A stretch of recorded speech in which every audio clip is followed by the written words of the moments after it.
ഈ സിയും വിജയ് എന്നുള്ളൊരു പേരും ഈ ന്യൂമറോളജിയും തമ്മിൽ എന്തെങ്കിലും കണക്ഷൻ? വിജയ് എന്നുള്ളത് തീർച്ചയായും അതൊരു ഭാഗ്യകരമായ നമ്പറാണ്. 10 അതിന് ചകടയോഗം എന്ന് പറയും. വിജയ് അദ്ദേഹത്തിന് ഇന്ന്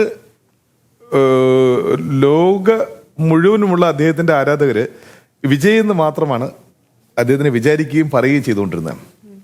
അപ്പോൾ അത് വലിയൊരു വിജയത്തിന്റെ കാരണമാണ്. അദ്ദേഹത്തിന്റെ ന്യൂമറോളജിക്കലി ഈ വിജയ് 10 പേര് അദ്ദേഹത്തിന്റെ വലിയൊരു വിജയത്തിന് ലോ ഓഫ് അട്രാക്ഷനിൽ ഭയങ്കര വിജയത്തിന്റെ കാരണം പ്ലസ് വാസ്തുവാണെന്ന് കുറച്ചു മുമ്പ് ഞാൻ പറഞ്ഞു.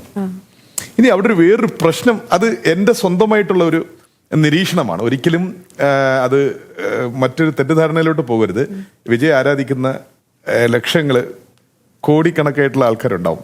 അതൊരു വിഷമമായിട്ട് എടുക്കരുത്. പക്ഷെ ഞാനൊരു ന്യൂമറോളജിസ്റ്റ് എന്നുള്ള നിലയ്ക്ക് എല്ലാ വർഷവും നമ്മൾ ചെറിയ ചെറിയ പ്രവചനങ്ങൾ നമ്മൾ വയ്ക്കും പോലെ തന്നെയാണ് വിജയ് എന്നുള്ള പേരിൽ നിന്നും സി ജോസഫ് വിജയ് എന്നുള്ള പുതിയൊരു ന്യൂമറോളജിക്കൽ ചേഞ്ചിലോട്ട് പോകുമ്പോൾ എത്രമാത്രം അദ്ദേഹത്തിന്റെ വിജയ സാധ്യതകൾ നിലവിലുള്ള കാലത്ത് ഉള്ളതുപോലെ കൂടെ സഞ്ചരിക്കുമെന്നുള്ളതൊരു ചോദ്യമാണ്. അപ്പൊ അതൊരു ന്യൂമറോളജിസ്റ്റ് എന്നുള്ള നിലയ്ക്ക് ഇങ്ങനെ ഒരു ചോദ്യം വന്ന സ്ഥിതിക്കും നമുക്കത് വിശദീകരിച്ച് പോകാം. വിജയ് 10 അതൊരു വിക്ടോറിയൻ നെയിം തന്നെയായിരുന്നു. പക്ഷെ സി ജോസഫ് വിജയ് എന്നുള്ള പേര് വന്നപ്പോ 42ലോട്ടായി. C 3, Joseph 29, Vijay 10. ഇത് 3 കൂട്ടുമ്പോൾ 42ആയി. ഹീബ്രൂ സൈഡൊക്കെ വേറെ കുറച്ച് കണക്കുകളുണ്ട്. അത് നേരിട്ട് ന്യൂമറോളജി മാത്രം എടുക്കാം. അങ്ങനെയാണെങ്കിൽ വിജയ് ഇന്ന് മാത്രം അറിയപ്പെടുന്ന അദ്ദേഹം ഇന്ന് ജോസഫ് വിജയ് എന്നാണ് അറിയപ്പെടുന്നത്. കൂടുതലും ഔദ്യോഗികമായി പേപ്പറിൽ എഴുതി വായിക്കുമ്പോഴോ എവിടെയെങ്കിലും വല്ല പോസ്റ്ററുകളിൽ മാത്രമേ പ്രത്യക്ഷപ്പെടുന്നുള്ളൂ സി ജോസഫ് വിജയ് എന്ന് പ്രത്യക്ഷപ്പെടുന്നുള്ളൂ. അപ്പൊ സാധാരണമായി വിജയ് വിജയ് വിജയ് എന്ന് വിളിച്ചുകൊണ്ടുന്ന ശബ്ദം മാറി ജോസഫ് വിജയിലോട്ട് മാറി. അപ്പം ന്യൂമറോളജിയിലെ മറ്റൊരു വശം കൂടെ എനിക്ക് പറഞ്ഞു പോകണം. സി ജോസഫ് വിജയ് ഒരു ഭാഗ്യകരമായ നമ്പർ ആണെങ്കിൽ പോലും പ്രായോഗികമായി അദ്ദേഹത്തിന് കഴിഞ്ഞ കാലങ്ങൾക്ക് ശേഷം ഇപ്പോൾ കൂടുതലായിട്ട് അതിനേക്കാൾ ഫോഴ്സ്ഫുൾ ആയിട്ട് ഉപയോഗിക്കേണ്ടത് ജോസഫ് വിജയ് എന്നാണ്. നമ്മുടെ മലയാള ചാനലുകളിലും തമിഴ് ചാനലുകളിലും പലതിലും മാറി മാറി ഞാൻ കേൾക്കുന്നത് സി ജോസഫ് വിജയ് എന്നല്ല ജോസഫ് വിജയ് എന്ന് പറഞ്ഞു തുടങ്ങുന്ന സി കട്ട് ചെയ്യുന്നു. ഒരുപക്ഷെ അതൊരു ഒരു എളുപ്പത്തിന് വേണ്ടിയായിരിക്കാം. പക്ഷെ മറ്റുള്ളവരുടെ ശബ്ദം അനേക ആയിരം ലക്ഷ കോടികളുടെ ശബ്ദങ്ങൾ ജോസഫ് വിജയ് എന്ന് വരുമ്പോൾ ജോസഫിന്റെ 29 വർക്കാവും. വിജയ് സെക്കൻഡായി. വിജയ് ജോസഫ് എന്നല്ല പറയുന്നത്. വിജയ് ജോസഫ് എന്ന് വരുമ്പോൾ വിജയ് 10 ഫസ്റ്റ് ആവും. ഇത് ജോസഫ് വിജയ് എന്ന് പറഞ്ഞു വരുമ്പോൾ അത് കൂടുതലും അതിനെ ഉച്ചരിച്ച് വരുമ്പോൾ ജോസഫ് ഫ്രണ്ടിലായി മാസ്റ്റർ നെയിമായി, സെക്കൻഡ് നെയിം വിജയ് ആയി. അപ്പോ ജോസഫിന് ഒരു പ്രഡിക്ഷൻ ഉണ്ടാവും. ഇപ്പൊ ആസ്റ്റൽ തങ്കച്ചൻ, ആസ്റ്റലിന് ഒരു പ്രഡിക്ഷൻ ഉണ്ട്, തങ്കച്ചിന് ഒരു പ്രഡിക്ഷൻ ഉണ്ട്.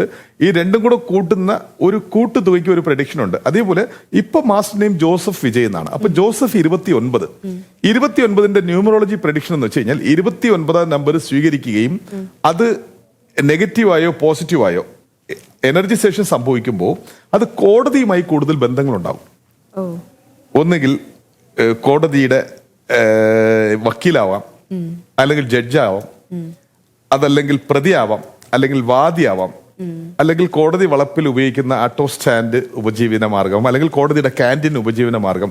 എപ്പോഴും 29 കോടതിയുമായി നല്ലൊരു ബന്ധമുണ്ട്.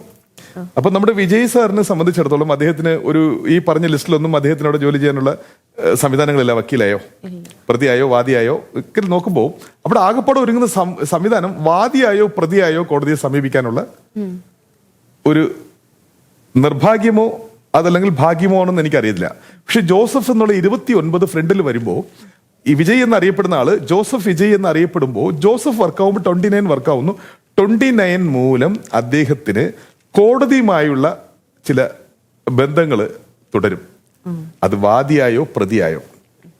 അപ്പൊ അങ്ങനെ ഒരു വിഷയം ഞാൻ പറഞ്ഞു പോവുകയാണ്. കാരണം എപ്പോഴും ഞാൻ ഒരു കാര്യങ്ങൾ പ്രവചിച്ചു വെച്ചിട്ടുണ്ട്.